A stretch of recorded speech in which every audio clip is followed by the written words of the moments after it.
Вітаю, гэта Пік Свабоды, з вами сёння Дмітрий Гурневич. Сёння мы паговорым пра грандыёзны парад у Пекіне. Кітайскі лідар Сі Цзіньпінь правёў яго 3 верасня у сталіцы Кітая. Гэта быў парад у гонар 80-годдзя заканчэння Другой сусветнай вайны. На ім прысутнічаў таксама Александр Лукашенко, Владимир Путин і Кім Чен Ін, ну і іншыя таксама лідары. Гэтую сустрэчу ўжо называюць альянсам супраць заходняга дамінавання і альтэрнатыўнага глобальнага парадку на чале з Кітаем. Пра гэта я сёння паразмаўляю з маімі госцямі. У другой частцы праграмы маім суразмоўцам будзе калега Ярослаў Шымаў з Радыё Свабода. Але спачатку я паразмаўляю з гісторыкам і даследчыкам Кітаю Евгеном Красуліным. Вітаю, спадар Евген. Добрый. Спадар Евген, аналітык Радыё Свабода, знаўца Кітая, канадзец Рэйд Стэндыш напісаў сёння ў калонцы на нашым сайце, што парад паказаў рост і вайсковую моц Кітая і Сі Цзіньпіна як лідара альтэрнатыўнага незаходняга сусветнага парадку. Як вы лічыце, ці сапраўды так ёсць, што вось можна па гэтым парадзе, увогуле па падзеях зараз у Пекіне апошні дзён сказаць, што вось гэта зусім іншы цэнтр вагі ў свеце? Ну, ведаеце, перш за ўсё, калі казаць пра сённяшні парад, гэта ўжо 4-ты парад падобны пры Сі Цзіньпіне. Уласна кажучы, ну, канешне, ён у першую чаргу дэманструе там вайсковыя дасягненні, прадэманстраваў Кітай сваю наяўнасць сваёй ядравай трыяды, якую ён можа выкарыстаць супраць патэнцыйных ворагаў. Але ў першую чаргу трэба браць сённяшні парад у кантэксце вось таго самміту Шанхайскай арганізацыі супрацоўніцтва, які прайшоў перад гэтым. І вось гэты самміт, ён больш цікавы для аналізу і больш, скажем, цікавы для таго, каб казаць, што хоча прадэманстраваць Кітай і што яго атрымліваецца прадэманстраваць. І гэты самміт паказаў, што Кітай цяпер здольны сабраць вялікую колькасць лідараў краіны, больш за 20 сабралося ў Пэйдзіне. І тое, што Кітай сапраўды можа прэтэндаваць, ключавое слово, прэтэндаваць на тое, каб быць адным з цэнтраў сучаснага свету. У чым, дарэчы, іншыя цэнтры яму актыўна дапамагаюць. Так, мы паговорым пра саміт Шанхайскай арганізацыі супрацы. У нас нават падрыхтаваныя хатнія загатоўкі для вас, вы празней это пракаментуеце. Але вось таксама цікава было б зразумець, там быў Лукашенко, все-таки кіраўнік, як бы там не было, еўрапейскай краіны, на Шанхайскай арганізацыі супрацы, так называецца гэта арганізацыя. Это трошки дзіўна. Скажыце, навошта, на вашу думку, вось патрэбны такі Лукашенко Кітаю?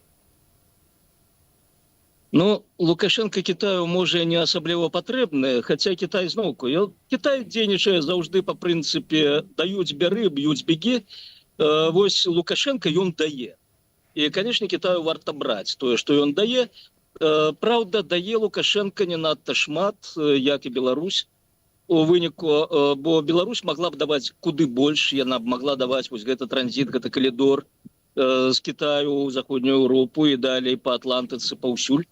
Но, на жаль, палітыка менавіта рэжыма Лукашэнкі прыводзіць да таго, што гэтыя мары, гэтыя пляны, надзеі і праекты Пэйдзіну, яны нарываюцца вось на гэтую шчыльную корку, якая стаіць поперак мару, у тым ліку і Сі Цзіньпіна, дзеля таго, каб прасоўваць свае тавары і у першую чаргу, канешне, свой уплыў пад прыкрыццём гэтых тавараў на заходнюю Еўропу. Так што тут хутчэй Кітай патрэбен Лукашэнку, но таксама пытанне, а што можа Кітай даць Лукашэнку, бо Кітай гэта не, скажем, не падатчык міласціны. Гэта даволі прагматычнае ўтварэнне, якое за свае інвестыцыі, за свае грошы, за сваю увагу будзе патрабаваць штосьці наўзамен. І вось што можа даць Лукашенко, пакуль, скажем так, не прасочваецца. Ну, давайте все-таки поразважаем, на вашу думку. Ну, вось што можа Лукашенко, што Кітай можа даць Лукашенку дакладней? Ну, Кітай там можа Лукашенку даць шмат чаго, асабліва калі глядзець з пункту гледжання Лукашэнкі. У першую чаргу грошы, но зноўку прагматызм Кітаю тут можа стаць бар'ерам на шляху да рэалізацыі гэтай мары Лукашэнкі. Кітай можа даць Лукашэнку легітымнасць на міжнароднай арэне, бо сустрэчы з адным з лідараў цяперашняга свету, канечне, падвышаюць, ну, скажем так, не тое, каб у краіне падвышаюць рэйтынг Лукашэнку, але гэта, ну, усё роўна выкарыстоўваецца ў мас-медыа, ўсё роўна гэта даходзіць да аўдыторыі. якой бы гэта аўдыторыя не была. Можа, беларуская аўдыторыя для Лукашенко не такая істотная, а вось расійская аўдыторыя, яна, я думаю, больш істотная. І тут Лукашенко спадзяецца палавіць рыбку. Зноўку гэта аўдыторыя на гэтым гэтак званым глобальным поўдні таксама. Усё ж таки, прасоўваецца вобраз там. Правда, калі пагартаць сусветныя медыа, там асабліва вобразу Лукашэнкі няма. Ён недзе так на других, на третьих планах. Но я думаю, вось на расійскую аўдыторыю гэта больш-менш разлічана. Вось што Лукашенко прымаецца на вышэйшым узроўні чалавекам, які фактычна запраўляе цяперашнім светам. Хаця б часткай гэтага свету. Вось. І Лукашенко, канешне, на гэта вельмі разлічвае, на тое, каб не тое, што прасунуць сваю легітымнасць і прызнанне ў Беларусі. Такое ўражанне, што ён на гэта ўжо не разлічвае. Но вось у Расіі, каб мець адтуль у сваю чаргу падтрымку і чэрпаць вось гэты рэсурс для аднаўлення і захавання сваёй улады, вось на гэта, я думаю, гэта і разлічана. Дарэчы, напярэдадні вось гэтага параду Лукашенко сустрэўся з Сі Цзіньпінам. Давайте коротко паглядзім невялічкае відэа і пазней вернемся. Лукашенко хоча пераняць у Кітая палітычныя метады. Про гэта ён заявіў падчас перамоваў з кіраўніцтвам КНР. Политически и в устройстве государства мы должны у вас что-то перенять. Когда-то Советский Союз и Китай очень дружно выстраивали ту модель, которую вы сейчас не потеряли, которая у вас действует. Нюанс у тым, што палітычны лад Кітая фактычна не прадугледжвае выбараў кіроўных органаў дзяржавы, нават у выглядзе фасаду, імітацыі. Менавіта гэтую кітайскую асаблівасць і збіраецца пераняць Лукашенка, кажа палітычны аглядальнік Валер Карбалевіч. Дэмакратыя – гэта найважнейшы элемент палітычнай культуры Захаду. Калі цяпер Беларусь паварочвае на ўсход, сябруе з аўтакратыямі, то навошта патрэбна гэтая гульня з фармальна-дэмакратычнымі механізмамі? У сваім выступе Лукашенко казаў, што шанхайская арганізацыя супрацоўніцтва створаная на грунце такіх каштоўнасцяў, як узаемная павага і давер, роўнасць, дыялог. Але з непрыхаванай ліслівасцю Лукашенко увесь час хваліць Кітай і спявае дыфірамбы Сі Цзіньпіню. Я вас поздравляю, что вы по-китайски мудро, аккуратно, без революций и потрясений ведете свою страну к той цели, которую вы определили. Таму казаць пра роўнасць тут не выпадае. Там існуе жорсткая іерархія і дамінуюць вялікія дзяржавы. Найперш Кітай. Вось на пачатку гэтага відэа там была цытата Лукашэнкі, што ён хоча пераняць у Кітаі палітычныя мэты. А як вы разумееце ўвогуле гэты выраз? Ведаеце, не пытанне, як я разумею, пытанне, як Лукашенко разумее, тое, што ён збіраецца пераняць. Для яго тут галоўнае слова – гэта вось аўтарытарызм, дыктатура. Вось ён жадае штосьці ўзяць такое, што дазволіць яму падмінаць пад сабе грамадства беларускае. Вось ён бачыць, што ў Кітаі быццам бы, как бы гэта атрымліваецца. І ён думае, што давайте мы зараз пероймем, і гэта ў нас будзе працаваць. Насамрэч не. Кітайская сістэма палітычная вельмі непростая. Канешне, яна не дэмакратычная, але нельга казаць, што ў ёй зусім не існуе сістэма, скажем так, адбору. Гэтая сістэма кітайская палітычная, у тым ліку адбору адміністрацыйных кадраў для дзяржавы, яна ж выпрацоўвалася цягам тысячагоддзяў. І там выпрацавана сапраўды вельмі цікавая сістэма, якая дазваляе браць найбольш годных. Вось некаторыя лічаць, што Кітай гэта адна, а можа і адзіная ў гісторыі мадэль той сістэмы, якая завецца мерытакратыяй. То бок кіраўніцтвам лучшых, лепшых.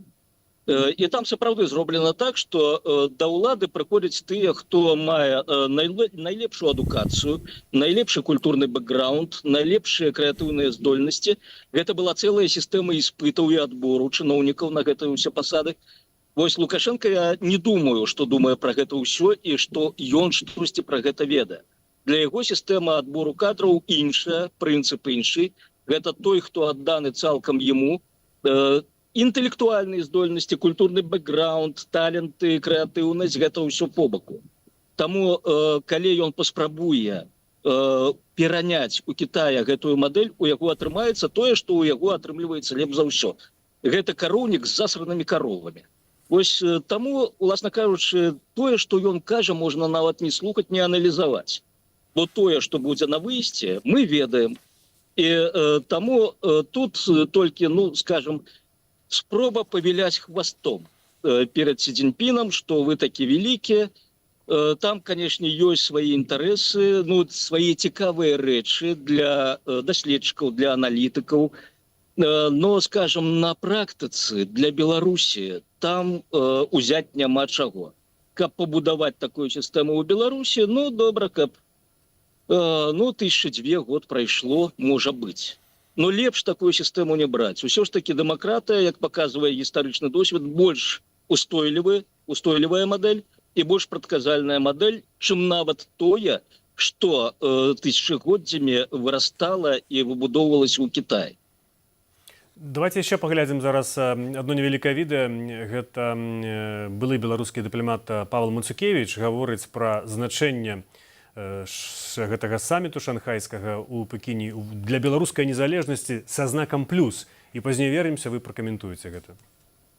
Ну, я думаю, что китайский фактор помогает укреплять независимость и суверенитет даже опосредованно. В тот момент, когда лидер КНР принимает Александра Лукашенко как лидера суверенного государства, как суверена с государственным визитом, это заставляет или подталкивает партнеров Китая смотреть такими же глазами на Беларусь.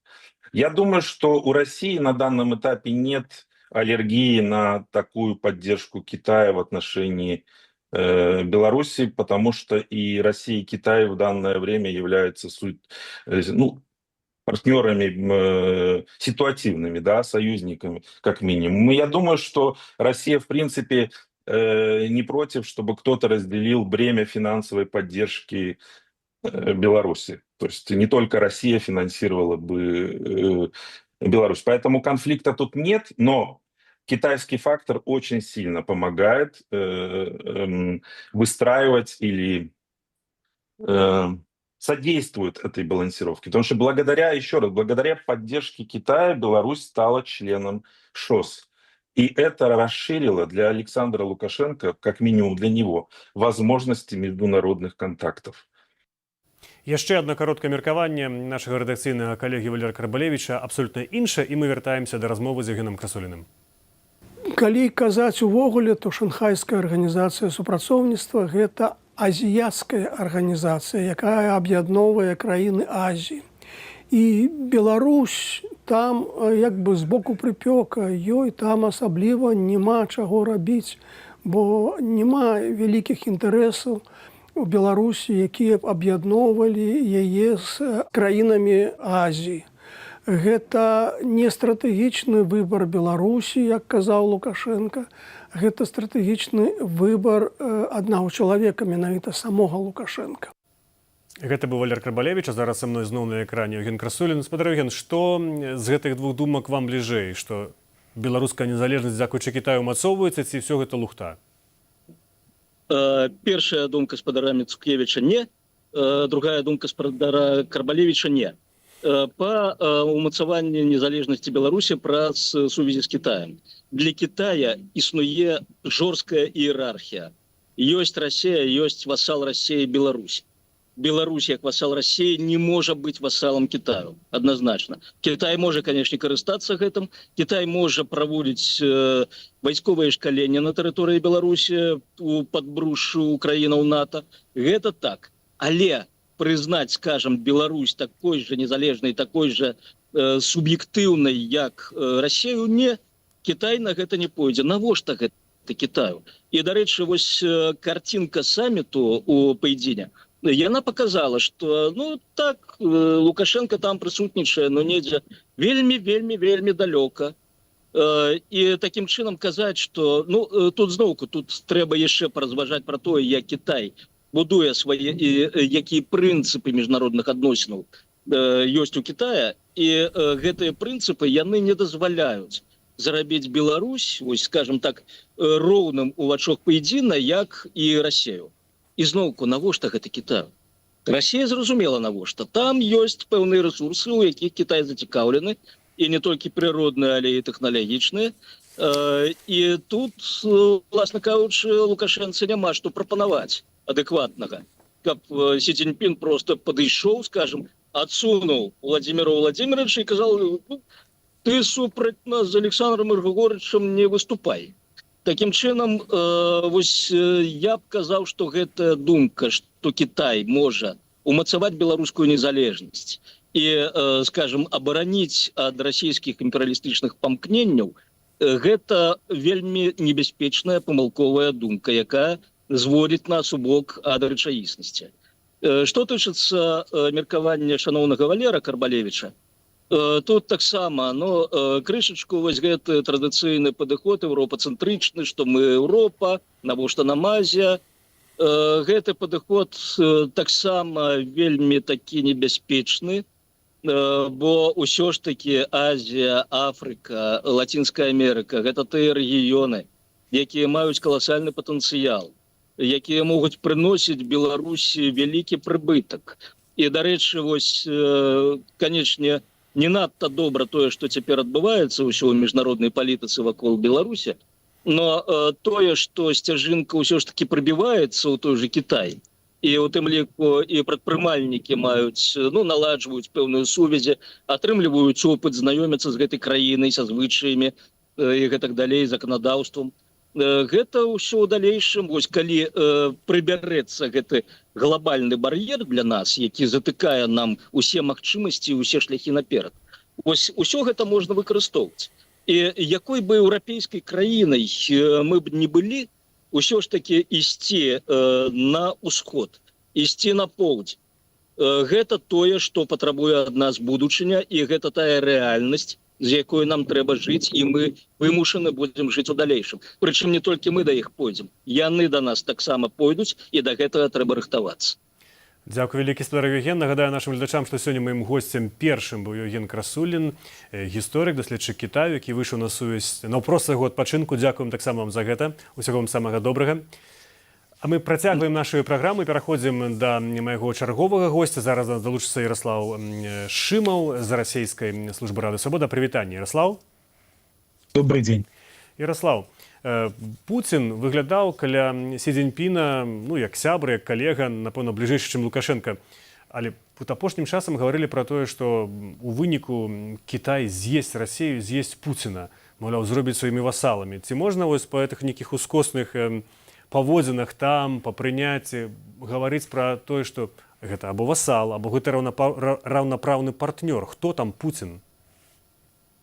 Надо сказать, что Китай и вообще страны, скажем так, дальневосточной культуры, они большое внимание всегда уделяли и уделяют формальным, так сказать, формальной стороне переговоров. И, конечно, никогда не допустят, если им этого не нужно, какого-то намеренного, не то чтобы унижения, а даже вот того, чтобы показать гостю, что он с ними в неравной ситуации.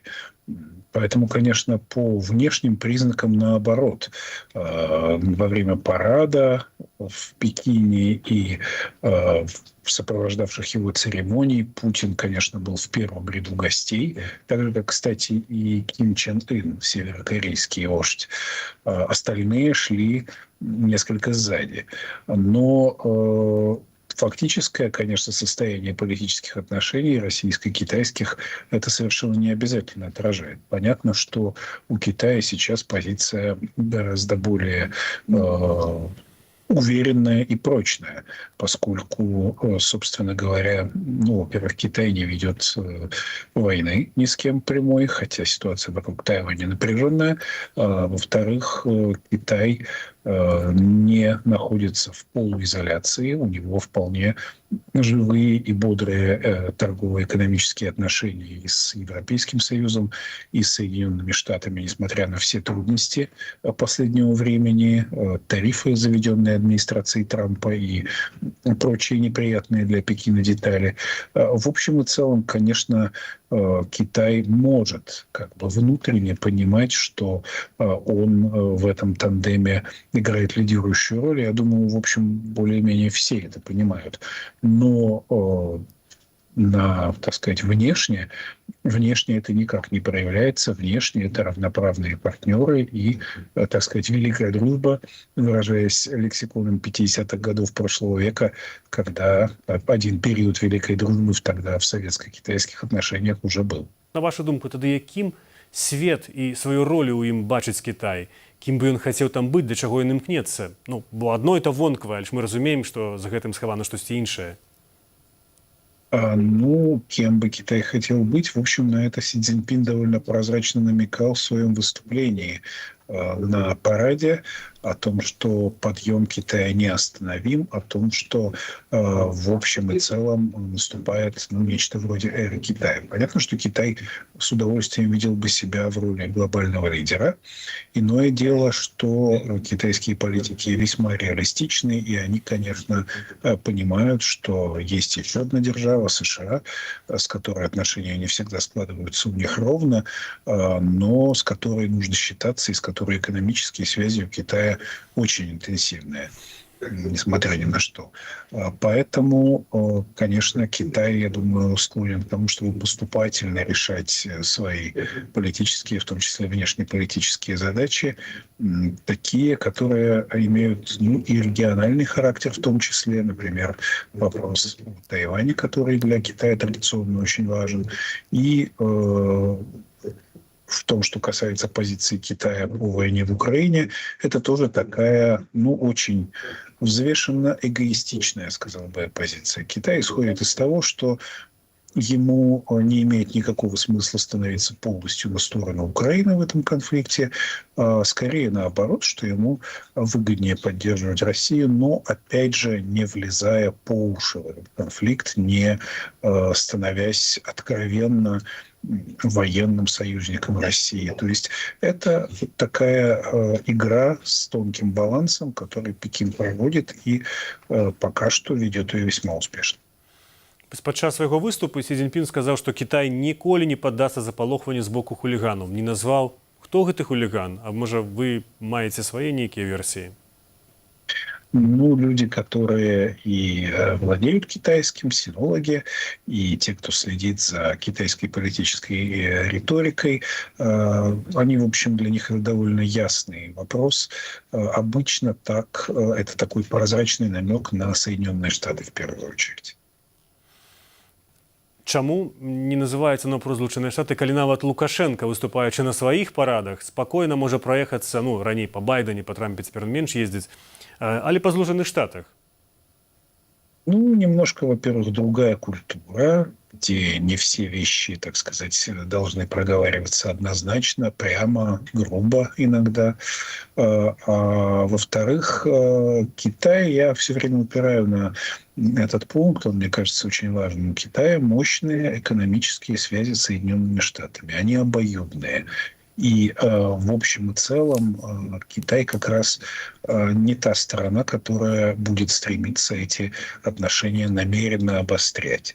В данном случае Китай иногда реагирует, в том числе и довольно остро, на некие шаги администрации Трампа, касающиеся, в частности, тарифов, но Китай осторожен. Ему на данный момент, судя по всему, совершенно не нужно какое-то мощное обострение на этом направлении, поэтому он выражает свою позицию, свое некое недовольство теми или иными аспектами американской политики, но не, говоря таким повседневным языком, старается не зарываться. Ці валодаеце вы інфармацыяй, магчыма, гэта нейкіх аналітычных цэнтраў, наколькі яшчэ трэба ўвогуле Кітаю, каб даганяць Злучаныя Штаты? Пра гэта ж гаворыцца ўжо вельмі доўга, што Кітай хоча заняць месца Злучаных Штатаў, але гэта відавочна пакуль што не ўдаецца. Смотря по каким параметрам, потому что, конечно, если брать показатели благосостояния, я не знаю, ВВП с учетом покупательной способности в пересчете на душу населения, то это вообще несопоставимо. Тут Китай по-прежнему, по сравнению с Соединенными Штатами, довольно бедная страна. В то время как по общему объему, наоборот, они, в общем-то, вполне практически сравнялись. Если говорить о военной силе, то тоже китайская армия, и это как раз Си Цзиньпин пытался продемонстрировать вот этим своим парадом, владеет многими новейшими видами вооружений, демонстрирует то, что и кибероружие, так сказать, имеется на вооружении, и роботизация идет полным ходом.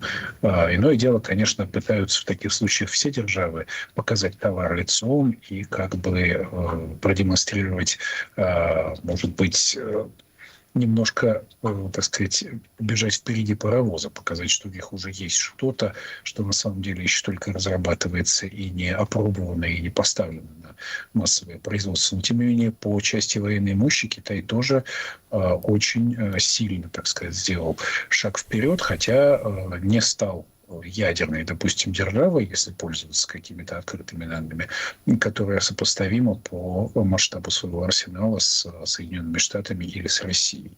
А у этих двух, конечно, по-прежнему приоритет. То есть здесь в разных отношениях очень разные показатели. То есть сказать о том, что Китай обгонит Америку, ну, смотря в чем. Пока это так не выглядит, но динамика у Китая в последние десятилетия, ну, прямо скажем, очень неплохая.